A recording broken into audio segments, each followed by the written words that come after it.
Ada orang kata jangan makan benda-benda sejuk, kena minum air suam dan sebagainya. Sebenarnya tidak benar.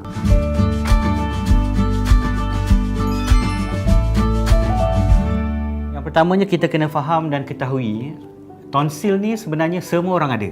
Yang kedua, tonsil ni sebenarnya kedudukan dia adalah di belakang tekak kita. Okey, kalau kita tengok diagram model saya ni, di sini adalah dalam mulut kita, ruang mulut, lidah, dan di belakang tekak kita adalah satu gumpalan berbentuk bola macam bulat, satu di sebelah kiri, satu di sebelah kanan. Itulah yang dinamakan sebagai kelenjar tonsil. Dan kelenjar tonsil ni apa? Sebenarnya dia adalah gumpalan tisu yang kita kenali sebagai lymphoid tissue. So sebagai ibu bapa, kita ni kalau kita tengok anak-anak tu dah seharian dia letih. Dia kata, oh tengok anak letih, tidur berdengkur. So macam mana dia nak membezakan dengkur yang macam mana tu yang kena jumpa doktor? Yang pertamanya saya nak perbetulkan balik mitos masyarakat kita. Okey, sebenarnya berkaitan tonsil ni cukup banyak. Betul. Mitos-mitos yang saya dapat sebab hari-hari saya menerima pesakit-pesakit yang mengalami masalah tonsil. Mitos pertama yang Nani sebut tadi adalah anak berdengkur atau tak semestinya anak, ibu bapa pun yang berdengkur sebab penat. Itu mitos nombor satu. Okay. Kalau betul-betul memang dalam badan kita keadaan yang letih dan sebagainya, yes, kadang-kadang kita boleh berdengkur, betul. Tapi kalau dah hari-hari berdengkur, takkanlah hari-hari kita penat. Betul tak? So, kalau hari-hari berdengkur memang menandakan ada something is not right.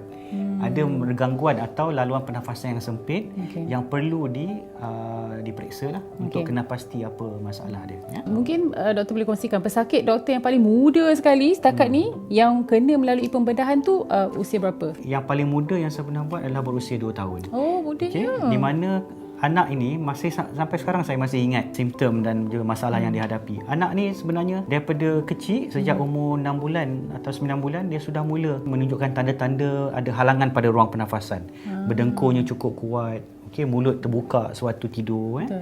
Dan yang paling merisaukan adalah menurut ibunya pernah berlaku beberapa episod di mana sewaktu dia tidur, anak ni tidur, pernafasannya seolah-olah berhenti. Berhenti macam tak bernafas. Okey, ini yang kita katakan sebagai sleep apnea. Yes, okey. Dan ini sangat merisaukan sebab sleep apnea adalah sangat bahaya. Itu adalah menunjukkan pernafasan kita berhenti dan menunjukkan oksigen yang masuk ke dalam badan kita tidak mencukupi. Okey.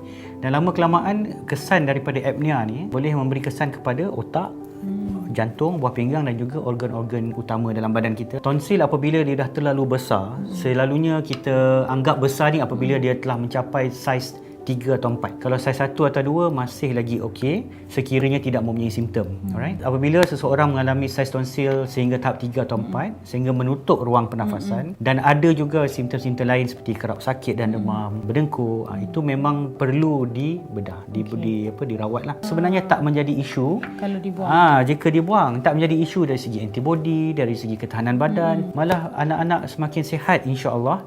Dan yang paling penting dia dapat tidur yang berkualiti tanpa dengkur.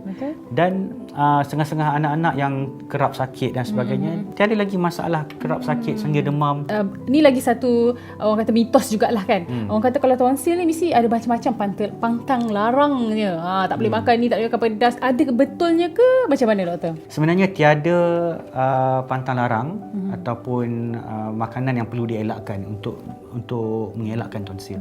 Yang paling penting adalah lebih kepada prevention.